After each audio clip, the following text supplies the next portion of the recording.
Angela, since you know this better than most people, any topic related to Scientology, well, the people in this room know it too, any topic related to Scientology, people will dispute the credentials of the other people on the other side. Could you say just a brief word about, whether you're a real scientist and really know?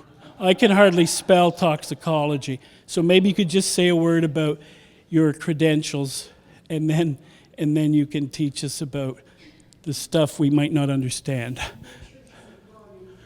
Yeah, okay. Okay, I'll speak up because I have a soft voice, listen, I know. She came in, where'd you fly in from? Little Rock, Arkansas. Yeah, so she came from Little Rock, Arkansas, and she, the company she works with were generous with covering her expenses. So, and she's going to talk of her expertise. So, let's give her another round of applause.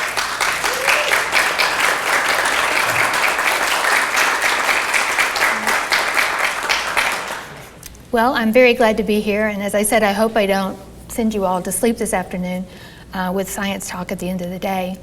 I have a PhD in interdisciplinary toxicology, meaning I didn't focus in any one area. And then I'm also certified in toxicology by the American Board of Toxicology. I started my career working as a molecular biologist in the San Francisco Bay Area, and then after a few years, I went to work at a place called the National Center for Toxicological Research. It's the research arm of the FDA. And there I did some research in toxicology, and I actually went back and got my PhD during that time frame. After working for the FDA for about 10 years, then I started a career in consulting. The first few years I did emergency response work, or where there's a derailment or something, I went, evaluated air quality, talked to people to make sure they understood what was going on. And I also do consulting in a number of other areas, all related to toxicology. Litigation support is one of those areas I've been involved in, and I think I mentioned in the introduction that that's how I came to be introduced to this particular detoxification regime, although not under the name of the Narconon New Life detoxification program. So what I'm going to do today is, I didn't want to get heavy into science, but I wanted to touch on a number of issues related to using this program as it stands with the lack of scientific data to back any of it up. So if you have any questions, feel free. I don't mind being interrupted during a talk, so we'll go from there. Okay, I'm going to start off with what scientists like, the scientific method. I just wanted to kind of remind everybody that what is standard practice in science and medicine is, you see something that you think is interesting, and it raises a question with you. So you develop a hypothesis, So say observation, I've noticed I've gained 10 pounds. Question, I wonder if it's the fact that I'm eating a dozen donuts a day. Question. So then what I want to do is I develop a hypothesis. I think it's the donuts that are causing me to gain weight.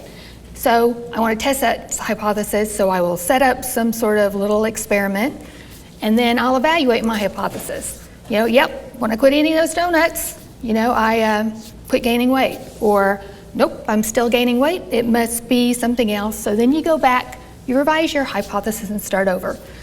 I'll bring that up again later, but I just kind of wanted that in your mind about the way scientists typically approach a problem. Now, it's been a little confusing to me what the actual purpose of the detoxification program is. This is what it says in Clear Body, Clear Mind that I have, is that the only claim is for future spiritual improvement, and that they've made no medical recommendations or claims that are made for that, okay? And then they also go on to say that they're actually removing harmful and restimulative chemical residues, and then in rehabilitating an individual, only we have accomplished biochemical handling can we go on to the next step. I think some of those words don't have anything to do with like clearing residues from bodies, or maybe kind of more along the Scientology sorts of endpoints. But from my perspective, they're saying that there are no medical recommendations or claims, but they're obviously looking to affect a physiological pathway in the body.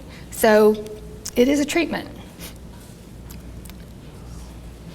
Now, there are a number of novel hypotheses that I saw when I was reading through Clear Body, Clear Mind. One of them is nutritional deficiencies. So in the first one, these again are other quotes from Clear Body, Clear Mind. In light of the discovery that toxic and drug residuals can remain in the body for years, it can be assumed that these residuals, to the degree that they are all still present, might have the same and continuing effect on the body reserves of vitamins. I've highlighted my areas of concern. You know, we're starting out on a premise that it can be assumed. You know, in science, we don't like to do that too much, and that they are still present and it might have the same effect. You know, you've got this waffly language going on. Okay, B-complex deficiency and a niacin deficiency are brought about by drugs. There may be other deficiencies caused by drugs that we are not aware of at this time, but that list is certain. You know, well, I think you all picked up on the problems with this. Okay, and it is a novel hypothesis. That hypothesis, to my knowledge, has not been generated by anybody else or tested. Another novel hypothesis, alcohol burns vitamin B1. I could spend all evening on these two sentences, but you know, alcohol is not a mind-altering drug. I'm not going to read the whole thing, but alcohol doesn't do anything to the mind. It does something to the nerves. By quickly and rapidly soaking up all the vitamin B1 in the body, it makes the nerves incapable of functioning properly. Therefore, a person can't coordinate his body. Now let's go to 2. Also, alcohol, for example, depends for its effects upon a person being able to burn up B1. When all the B1 in the system is burned up, the person goes into delirium tremors and nightmares. Okay, I know. Okay, now, and this basically is the bulk of the explanation for B1 in alcohol. If you read the first one, it does something to the nerves. Well, I can't tell from reading that if he's talking about intoxication, and that's why people are stumbling around, or is he talking about the peripheral neuropathy after chronic alcohol ingestion? I mean, I'm just not sure. By quickly and rapidly soaking up all the vitamin B1 in the body, that's terminology that isn't familiar to me as far as, you know, physiological pathways. I'm assuming, for the purposes of this, is that in some way when alcohol is in the body, or this is what Hubbard thinks, when alcohol is in the body, somehow it's binding to B1, or it can't be, you can't, I mean, I don't understand what physiological process he's talking about. And then on the second one, he says, again, alcohol, for example, depends for its effects. You know, which effects is he talking about? I'm assuming that he's talking about intoxication. But those are some of the problems that are evident when you go to read many of Mr. Hubbard's theories, is that he talks in jargon or has very ambiguous, non-specific language that makes it impossible to understand what he's actually trying to say. And these two are interesting to me because in the first one, he's saying, if this does have to do with intoxication, he's saying that as you're soaking up the vitamin B1, then you become intoxicated. Okay, so B1's gone, intoxication. In the second one, he's saying that when all the B1 in the system is burned up, the person goes into DTs, meaning when all the B1's gone, you have DTs. Those are mutually exclusive. All the B1's gone, you're intoxicated, and when all the B1's gone, you go into DTs. It makes no sense. And DTs have nothing to do with B1 being gone. DTs are present because the alcohol is gone. Okay, and in this one, again, another novel hypothesis, the MOA for drug intoxication. I'm also calling this is very common too in looking at many of Mr. Hubbard's comments and theories, is that if it's true for one, it's true for all. So he says here, drugs can also speed up the burning of reserves of vitamins. Alcohol probably burns up rapidly all reserves of B1. Other drugs also burn up all available niacin and C. This speeded burn up can also bring about a temporary feeling of well-being. Again, we have probably, he thinks that happens. This particular hypothesis could be tested in in some way, but it hasn't been done. It's just been assumed that that's it and go forward. And then not only is it just alcohol, you know, there are interactions between alcohol and B1, and the fact that individuals that are alcoholics have trouble absorbing B1 when they ingest it, so they have B1 deficiencies. But then to apply that to all other drugs, where that may not be the case, is inappropriate in the lack of evidence that actually happens.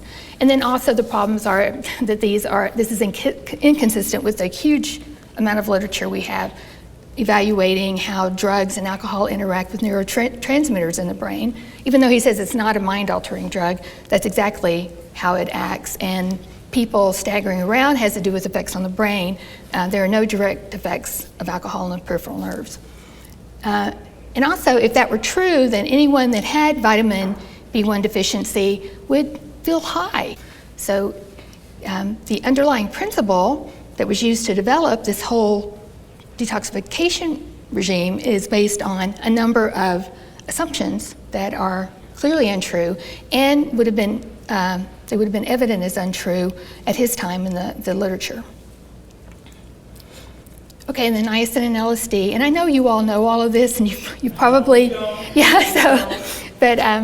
okay, so in particular, niacin appears to break up and unleash LSD from the tissues and cells, can rapidly release LSD crystals in the system and send a person on a new trip. Niacin has the same effect on residues of marijuana and other drugs, along with various toxic substances. So, you know, just to comment, yeah, LSD is synthesized as a crystal, but once it's been ingested in some way, it would not recrystallize in biological tissues. It's water soluble. There's no known biological pathway through which the body could relive previous sunburns or illnesses. This seems to be based on, you know, Mr. Hubbard's observations of the niacin flush, and even though the process of the niacin flush was known at that time, he's come up with another theory. And then, as we all know now, niacin is a very strong anti-lipolytic agent, meaning that, you know, niacin has been evaluated extensively in clinical trials to reduce lipids in the bloodstream. So there's no way that niacin would release chemicals from fat because it's not going to cause those to disperse. And I'll talk a little bit more about that later. Anyway, these are all novel hypotheses which could have been tested but weren't. Oh, I was going to put more in here. There are many knowledge gaps evident when you read through his works. No such thing as a fat cell. Some of the things that he had to say about radiation, that radiation affected hemoglobin so that hemoglobin could no longer produce red blood cells. Well, red blood cells are not produced by hemoglobin. Hemoglobin is a chemical. It's not something that's capable of reproducing, and it's attached to red blood cells to carry oxygen. There are a number of other examples, but I didn't fill this in. Okay, so here we are getting back to the scientific theory, the scientific method. So you'll notice that none of the steps that you really want to do when you're evaluating the scientific method have been completed. Instead, we have a number of incorrect, unsorted assumptions, and nothing goes any further. The only data that I've been able to see from Mr. Hubbard is largely anecdotal data, no names mentioned, just some sort of stories that he writes about. So that's how we start out. So now I'm coming more into the present time when we're talking about Narconon. So Narconon's use of the detoxification program. I've got three major questions. You know, is this really necessary? I mean, we've already looked at the underlying assumptions that were used to develop it, and they're not true. So why is it being used? Does it work? I wouldn't expect it does because the theories behind it are incorrect. And is it safe? Now, these are some of the comments that I found on there's a document called The Theory of Drug Addiction on Narconon's websites. And these are the reasons that they discuss why they use the detoxification program. That the symptoms and cravings are caused by poor nutrition and the vitamin depletion that follows substance abuse. This again is a huge assumption that everybody that's coming in for treatment has vitamin depletion or vitamin deficiencies. Withdrawal symptoms and cravings may also result from the toxins that accumulated after repeated drug use. Withdrawal symptoms and cravings are caused by the lack of drug residues in the body. The effects of these metabolites coming from fat will trigger recorded memories of drug-related experiences and discomforts from the past.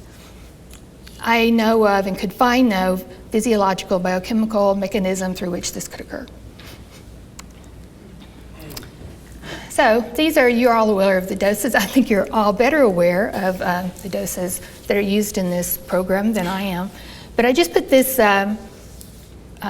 table up here, and here are on the left, you've got the levels that are talked about in CBCM. And then you have the RDA, which is the recommended daily allowance of each drug. On the far right is the UL, or upper limit. The upper limit is the highest average daily intake that is likely to pose no risk of adverse health effects to almost all individuals in the general population. This doesn't really refer to people that have compromised health issues. This is more your healthy types of individuals. As intake increases above the UL, the potential risk of adverse effects may increase. So once you start going above those levels, then you're increasing the risk of adverse health effects. As you can see, all of the levels exceed the RDA, and vitamin B1 and niacin are 3 to 103-fold above the UL. I haven't, let me go back to this. I haven't really prepared a slide going into the toxicity of individual vitamins. All of these vitamins at these levels have been shown to cause some level of toxicity in some people. It's not that once you hit these levels, everyone's going to necessarily have some adverse effect, but having people take vitamins at these levels in combination, no one's evaluated that. I mean, we don't know how safe that is and what types of health effects may occur. And in addition, these data were largely developed for healthy individuals, not for people that are coming in with drug addictions and may have related physical problems that would be more sensitive to taking these high levels of vitamins that do cause a physiological response. And another thing that I wanted to mention is that, consistently when I read in the writings of Mr. Hubbard and some of the Narconon literature, they talk about vitamins, they're not drugs, they're nutrition. To a toxicologist and to everybody in this room, it shouldn't make any difference. Our mantra is the dose makes a poison. There's nothing that's not a poison. It's the dose that makes the poison. So whether it's a vitamin or it's aspirin or it's a drug of abuse, the dose is meaningful and it's going to make a difference. And just because it comes from foods doesn't make it without risk. Our foods contain naturally occurring arsenic and cyanide, and nobody in this room would say that arsenic and cyanide are not toxic chemicals.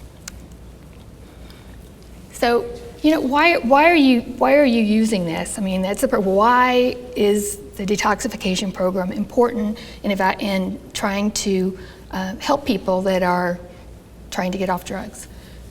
There is a presentation given by Carr and Smith in 2002. Somebody mentioned Mr. Carr before. And in this document it says, some have remarked on the high dosages involved. However, there are cogent reasons for them. There really weren't any provided after that, but there was this statement later on. Then there is the factor of nutrient malabsorption caused by alcohol and other drugs, which can be solved in the short term, even while a person continues alcohol or other drug use, with significant vitamin supplementation as stated by Green in Clinical Gastroenterology. And again here, he's talked about alcohol and nutrient malabsorption, and that's actually true. Alcoholics, they do develop these malabsorption conditions where if they ingest anything, they can no longer absorb it from their GI tract into systemic circulation. So that's true. But then in other drugs, the literature shows that actually occurs in people that take other drugs. Okay, and then he has this statement at the bottom saying that you need these high levels of significant vitamin supplementation when you're an alcoholic. However, if you go and look at Green in this particular publication. He says many of the absorptive abnormalities are reversed when alcoholics are given a nutritious diet. He says nothing in that publication about substantial vitamin supplementation. And I see this quite a bit where instead of doing the research to prove the hypothesis, there is a tendency to look through the literature for something that they can use to back up what they're saying. And in this case, Dr. Green was misquoted. So, commonly untested assumptions that I see in the Narconon literature are all patients have nutritional deficiencies, therefore we have to give them these massive doses of vitamins. And that alcohol causes something, so the other drugs do as well. So I wanted just to say a couple things about vitamins. Oral administration is not recommended for alcoholics with malabsorption.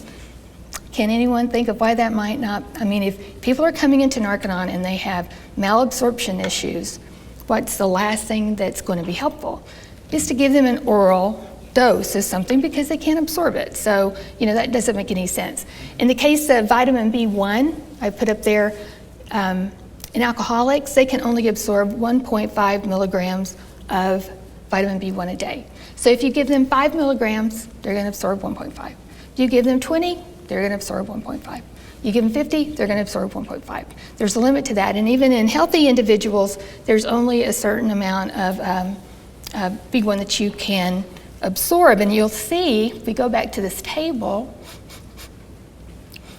vitamin B1. You see the third one down, thiamine, vitamin B1, and you go over to the UL. There's no UL. That's because, see the 1.2 RDA, that's the maximum you can absorb in a day. So instead of UL, because you can't absorb enough, you'd have to have it administered IV to get a dose higher than that.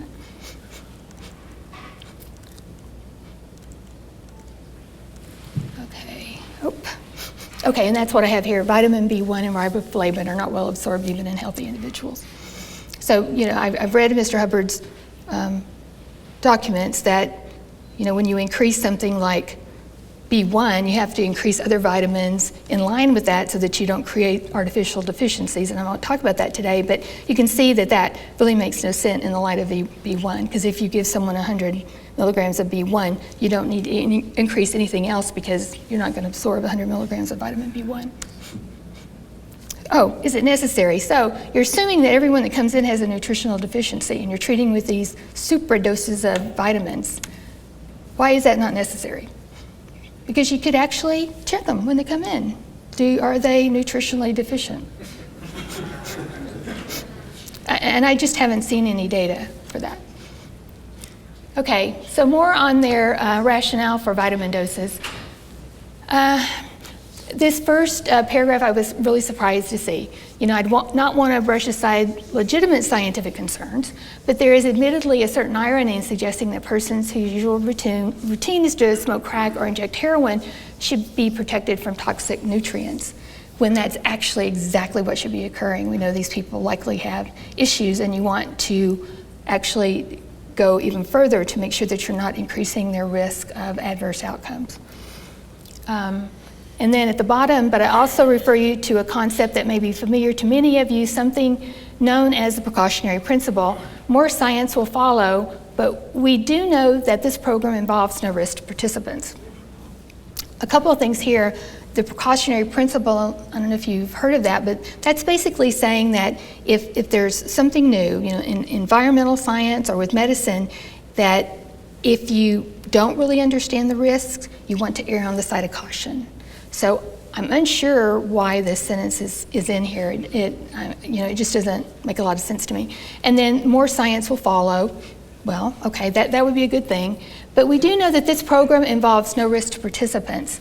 I actually spent quite a bit of time looking to see if Narconon had an adverse event reporting system. Maybe some of you all could tell me that. I know that they're capable of that because I've seen the daily sheets that they do for patients that shows what they've been given, what their treatment for the day and any symptoms that may have been reported. So it would be, at least it would be a little bit of data about the safety of the program, because if they were actually able to track that so that people could go in and actually look at the percent of adverse events, which is normally what occurs when you're doing something like this. But the fact that the only information we have that it's safe is this type of information that we know it involves no risk to participants. But if I go on other sites, I also find anecdotal data that there has been risk to participants. And again, this is something like, as I was saying before about actually assessing patients to see if they have a nutritional deficiency. This is actually something that could easily be done with their current system, would be to track adverse events in a routine manner. And I'm saying that here, in 30 years of using this formula, there have been no reported cases of harm caused by these supplements. They haven't described their adverse event reporting system, and there's no information as to whether this is systematically tracked or how. Okay, so I want to talk about sauna a little bit. My understanding is that it's 4 to 5 hours a day in the sauna. And in looking at some of the patient records I've looked at, they spend about 90% of the time in the sauna, about 10% out. The World Health Organization has set an upper core body limit of 38 degrees centigrade to prevent heat-induced toxicity. And to calculate heat toxicity, it's the thermal dose. Thermal dose, what's the temperature, times the duration of exposure. So if you have, the higher the exposure and the longer the duration, it's going to increase your risk of toxicity with heat. And from looking at the records, I don't see any evidence that Narconon at any time has done anything to monitor core body temperatures to make sure that they're not exceeded. In the sauna, there are a number of physiological effects that happen. There's increased blood flow to the skin, and you start sweating. And also the permeability of your skin increases so that things can move in and out. The blood flow to your internal organs is decreased. The blood goes to the skin so that it can cool down, exactly, and then cool your core. Your heart rate doubles in minutes. Circulating blood volume is decreased, which is called hemoconcentration, and as a result, the clotting factors in your blood become more concentrated because you've decreased the volume of the blood. And also there's a transient decrease in renal excretion. So, renal function is very important, and elimination of drugs through the urine is an extremely important way that your body has to eliminate drugs. And here are some of the symptoms. To me, if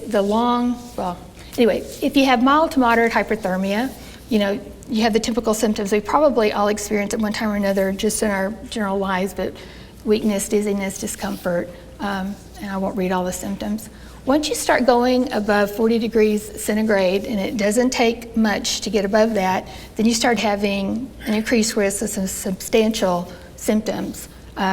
Fatigue, and I've seen that reported a lot in many of these medical records.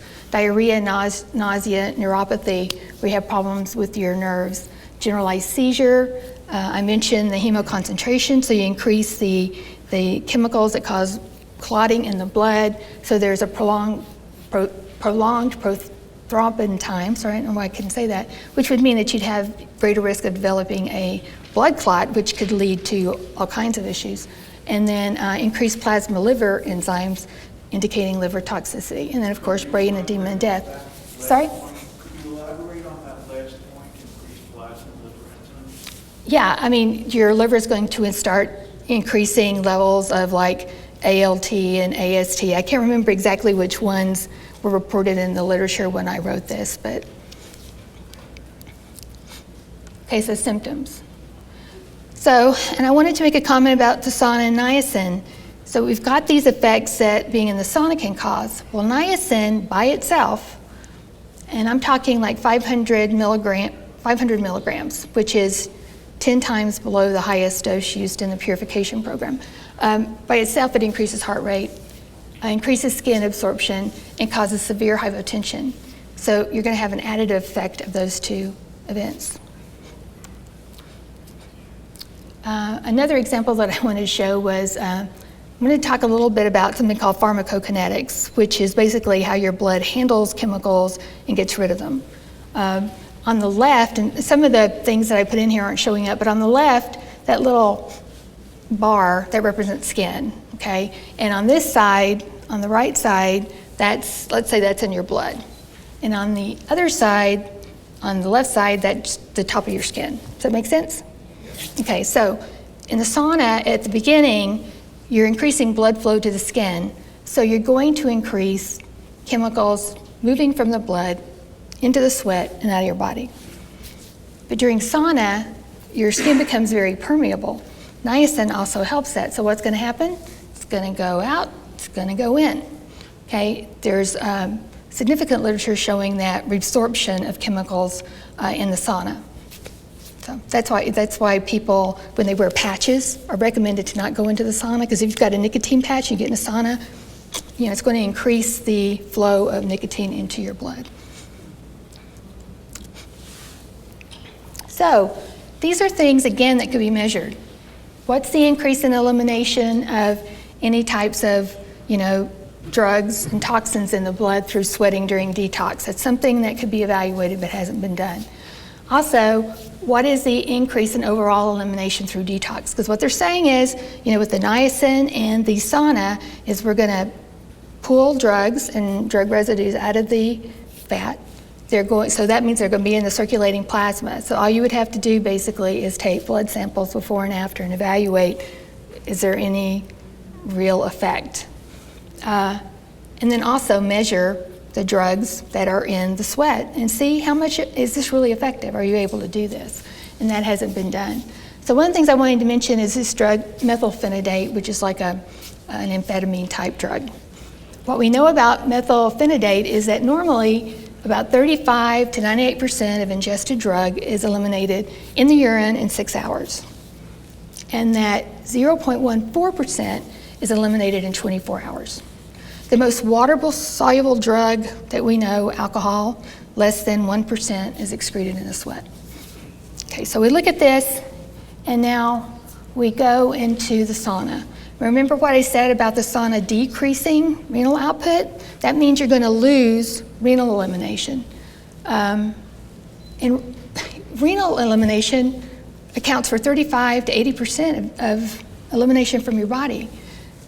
So if you actually, let's say that you increase you did actually release some toxins from the fat cells and they got into blood. Say that was twofold. And I'm using that number for a reason I'll show you later. So you would be increasing your excretion through the sweat to 0.28%. I mean, it's meaningless in the context of renal excretion, and you're doing a treatment that could actually reduce the major elimination system and to increase a basically quantitatively insignificant pathway through the sweat. Okay, and I was just going to touch on here the data again. The only data that we see are anecdotal data, no evidence of adverse event reporting, no animal or clinical data, and that when they do talk about data, there's a tendency to take data that's already existing or papers and cite those instead of doing the studies. But as you can see through this, there are a number of testable hypotheses that just have not been conducted. The graph that I wanted to show you, and I've only got 3 more slides, I'm almost done. The graph that I wanted to show you isn't showing up, but I was talking about misrepresentation of the literature. The fact that, you know, now we know that niacin is an anti-lipolytic agent, it's been interesting to see kind of how the literature has handled that. And what I'm seeing in documentation or publications from FACE and from Narconon is that they're using 2 studies that were conducted in the late 1960s to show that, yes, indeed, giving people a lot of niacin is going to actually increase the movement of chemicals from the fat into the bloodstreams. What these 2 studies actually show is that, you know, if you give an animal or a man, you know, like 500 milligrams of niacin, and over the course of time, say, you know, 120 minutes, once the blood levels of niacin get down to less than 1 microgram per mil. I can't remember the exact number, but basically you're getting very close to non-detect. Then there's a rebound effect where the level of lipids in the blood goes up about 2-fold, okay? But then it goes back down to normal. So these data actually don't show that niacin increases lipolysis. It shows that when you give niacin to somebody, once the niacin starts to go away, then you lose the lipolytic effect, which is what we would all think. And you find that in the rebound, lipolysis goes up about 2-fold over a period of 1 to 2 hours. And that's why I was using the methylphenidate example of going from 0.14% excreted in the urine to a 0.28% excreted in the urine over a period of about an hour to 2 hours during the rebound effect. And then the quality of reference literature, I spent a lot of time going through and looking for literature. I looked at Narconon's literature. They have a listing of all the relevant literature that supports the Narconon purification program. And there are just remarkably few studies on the detoxification program, considering all of the places where I told you that there could be tests done to substantiate these claims. And when they are performed, they contain just a few sample numbers.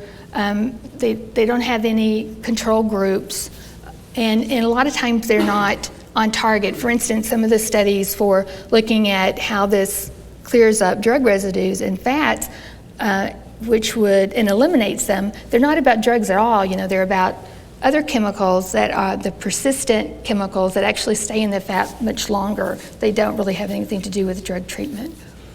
And a number of the papers have been published in a journal called The Medical Hypothesis, and I just put something in there about what the editor of that particular journal said, whether or not, sorry I left the R off, that journal published some really wild articles. So it's not a particularly reputable journal as far as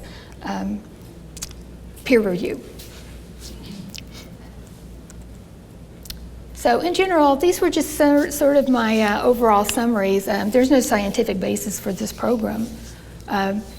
There's been no study that this program is safe for people to do. So you've got people doing a program that's potentially,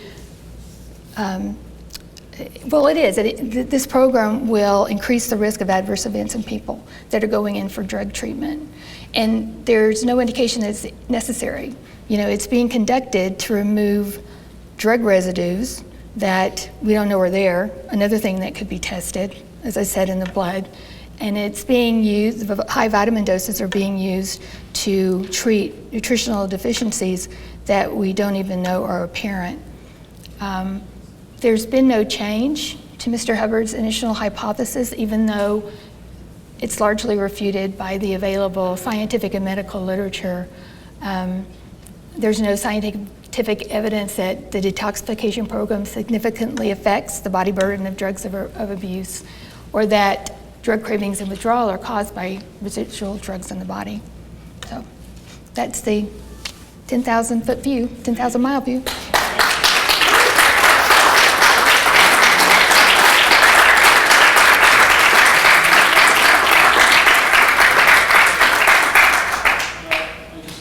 On here. It's a funny expression, isn't it? That'll probably be used in a court sometime, right? Okay, just briefly, since I'm a professor, I've been in a lot of academic settings with smart people. So I took a course on Hinduism with one of the world authorities. So it's an hour-and-a-half class. So I was so excited, to study with A.L. Basham. And so I go in the class. I do not remember a single thing from the time other than he knew a lot of Sanskrit. So isn't it sad when you're with a world authority and they can't make it understandable? Isn't it wonderful that we have a PhD in toxicology and we could get the drift of it? Oh, in fact, I hope so. I think I now am an expert in toxicology. Yeah. Okay. Yes. Boy, this is depressing on its own, but to think it involves people's health and lives, It's incredible. Okay, questions? Anybody? Okay, Jerry. Oh, how about over here? I haven't been over here for a while. Well, Jerry's had quite a bit of turns. I'll be back, Jerry. Nan? Okay, I'll go back. Can you tell me what effect this has on the body, whether your presentation is harmful, whether it could kill? Yes, I mean, it could. Particularly what concerns me is the extended time in the sauna and the body temperature. That's something that has potential to become lethal very, very quickly. What about the drugs, the vitamins? Are they also lethal? Based on the available information, I mean, yes, it could occur. And I'm kind of backing off of that. I'm thinking two different things, so let me clarify. One is that looking at these individual doses of these vitamins, I would say no. But with the combination of these vitamins in people that are unhealthy, I think there's the potential for severe health effects. I couldn't say, yes, I know that people will die or not, but it certainly increased the risk, particularly with the sauna. First a statement and then a question. The statement is that I talked to the doctor who gave the first purification rundown in England 31 years ago. I talked to him 31 years ago, and he told me that he had, given an okay as a doctor for people to go on to the rundown, and he'd actually supervised it personally on a daily basis, and that 2 people died during that program, and would I please never mention this to anybody. I think it is this concern that by, and also I knew a chap who, he was a black belt in both Taekwondo and karate. I didn't like the guy, but he was rather abrasive, but he was intellectually competent. He did over 140 days on the purification rundown, and the next time I saw him, he was in a wheelchair and he couldn't put a sentence together. So there is this question of the danger of this program.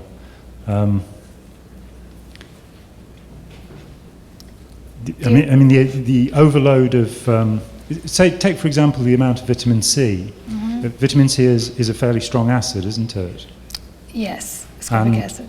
We're talking, I talked with a Scientologist 2 years ago who told me that he was taking 10 grams of vitamin C every day.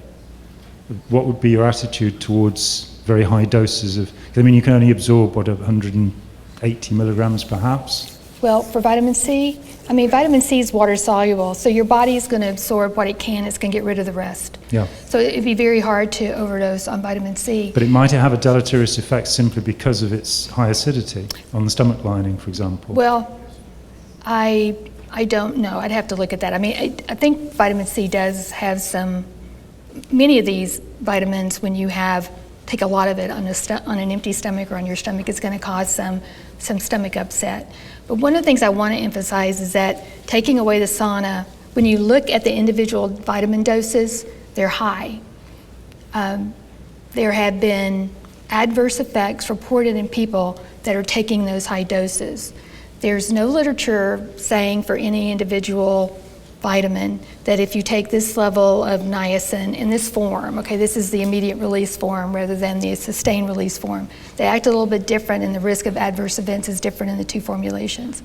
So there's no literature saying that if people take 500 milligrams of niacin for 4 weeks, their risk of liver damage is increased this fold.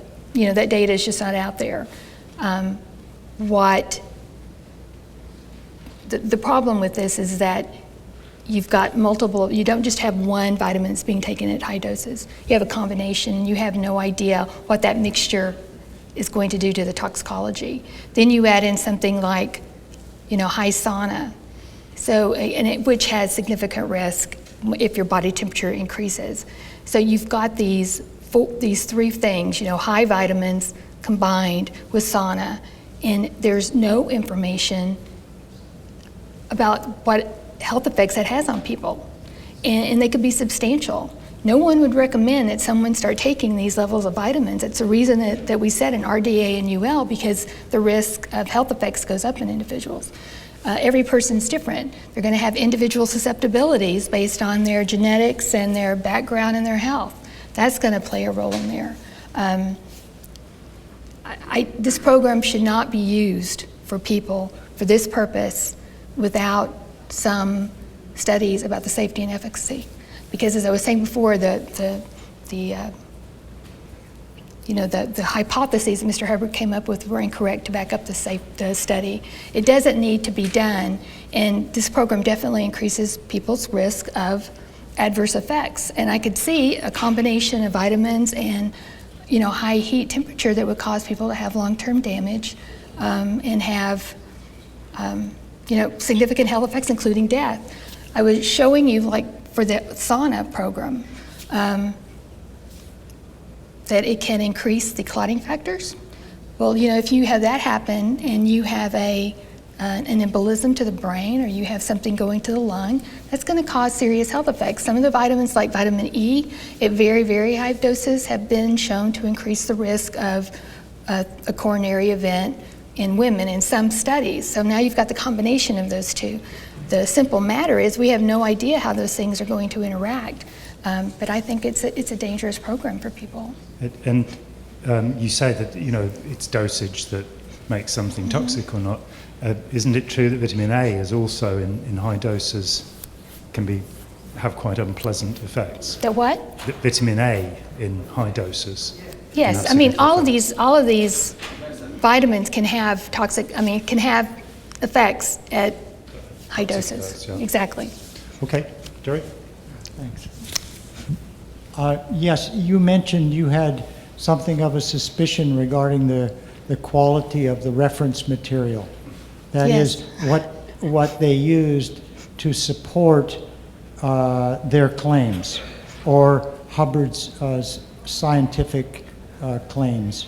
And I just wanted to tell you, I hadn't thought of it in a long time, but when this program was being developed, I was assigned to a couple of projects relative to it. And one of them was to take line by line Hubbard's claims, and then I went down to the Los Angeles Public Library and obtained a number of health books or vitamin books and stripped out of those statements which appeared to substantiate whatever he was saying.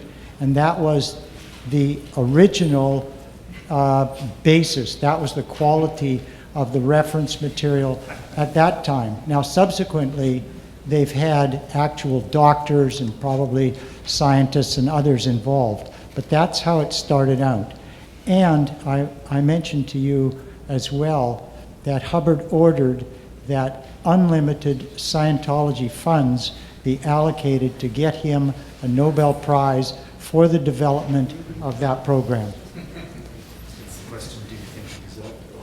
Okay. No. Thank you. Do you think he should get a Nobel Prize in medicine just for this work? Well, generally, no. I'll just put it at that. I'm just saying, generally, people that get Nobel Prizes actually publish their work in peer-reviewed journals. The other thing I wanted to mention too is that there's a lack of independent, review of this program. The only documentation that I ever see is people that are associated with BASE or Scientology or Narconon. Is it not true, Doctor, that there's no truth at all in his notion that drugs are stored inside fat tissue in people's bodies? Not for long periods of time. When I look through the literature, for instance, alcohol, it's water soluble, it's gone, it's just going to be gone. Other drugs have different solubilities in fat. They talk about marijuana a lot. Marijuana is stored in fat for weeks, but it's not going to be there 6 months later or 2 years later or 5 years later to come out. Okay, we got about 3. Let's make the questions really quick. Real quick, Mark. Yeah. It is true that a long time in sauna can also risk the heart choking or a heart attack. Oh, yes. Okay, thank you. That was it, Chris? Okay. I mean, there are a number of case reports showing that people are in the sauna 2, 3, 4, 5 hours, they die. Most of those events are related to alcohol, but, it's not safe to do that. The people, it's recommended that people stay in a sauna no longer than 10 or 15 minutes in most of the recommendations that I see. Yeah, good afternoon, Doctor. Hi. I have a question about heat in the sauna, and when I did the program in Clearwater, years and years ago, I heard a lot of reports from participants about brown stuff oozing out of their pores, or red stuff coming out of their skin, or green stuff. Could that, purple, could that be due to, I mean, they could just be making it up for glorification or something, but could that be due to excess heat and hallucinations from the heat? Something along that line? You know, I don't know. Okay. What I've seen those, I saw the purple towel from the World Treatment, you know, the firemen who had the detoxification thing, and what really, I mean, why didn't someone take the towel and do an analysis to see what was on it? I mean, you know, that's the best way to do that. I really don't know what could cause that, if, you know, they were ingesting some kind of dye in food or something like that that came through and got sweated through pores. And that's just a hypothesis, which I would have to test by testing the material on the towel. Thank you. So, the U.S. government has an agency called SAMHSA, the Substance Abuse and Mental Health Services Administration. SAMHSA has a database called NREP, the National Registry of Evidence-Based Programs and Practices. And anyone can submit a particular intervention that one claims improves mental health or helps cure substance abuse, and submit it to SAMHSA for review to determine whether this is in fact an evidence-based program or practice. And now, generally, obviously, these applications come from people who support the practices, but I don't think they necessarily have to. And I wonder if it's ever occurred to you to submit this to SAMHSA for review in order to get a determination that in fact this isn't an evidence-based practice, and have some value in having that finding made by the U.S. government. It's interesting. I've never thought about doing that, but it sounds like, well, I'd like to work with you on it, because I think I've actually made submissions to SAMHSA on mental health policies and work that I do, and you know, I have some knowledge of the process, and would love to work with you on that. yeah, that they may be better. I did want to mention briefly that I have seen in the, you know, we have now a system through the National Institutes of Health where there's an alternative medicine group where they do clinical studies on alternative medicine methods like acupuncture. And there have been a couple done on sauna or high vitamins, never the both of them, but the data are never published. And I am aware that Dr. Root is putting through a clinical trial study, which will be interesting to see if they actually have any data. But again, they're not using the high vitamins and the sauna. Okay. Everybody okay? We can have Jerry? Sure. What? You're okay, or you want to ask a question? Well, I'll ask the question. Okay. This has to be the last one. Is that okay? Okay. Make it quick. And thank you, Dr. Harris. Hubbard has long had, from the early days, he had a thing called dianosine. I don't know if you've come across it. I have, yes. But he says in All About Radiation, dianosine, a formula combined with vitamins and other minerals to make the intake of nicotinic acid, niacin, or more effective. Dianosine runs out radiation, or what appears to be radiation. It also proofs a person up against radiation in some degree. It also turns on and runs out incipient cancer. And so I wonder if you have a comment on the radiation claims of the purification rundown or dianosine. Thank you. I've seen nothing in the medical literature that supports that, again, novel hypothesis. Okay, listen, I'll just make one comment. As I think you all remember, but Angela might not know this, there's some students from Tyndale they come to the conference as part of their work at Tyndale. So Tyndale's got some heat from Scientology that this conference is basically hateful, bigoted, etc. But just based on today alone, they could say, well, I don't know. They had this woman come in and she had a PhD in toxicology, and at the end, even if you didn't understand science, you got the idea that the Scientology program or Scientology-related program could really lead to adverse medical problems, and it could even lead to death. So I'm not sure if that's bigoted to warn about something that could. There, you get the point, class? Thank you very much. Did we give Angela a round of applause?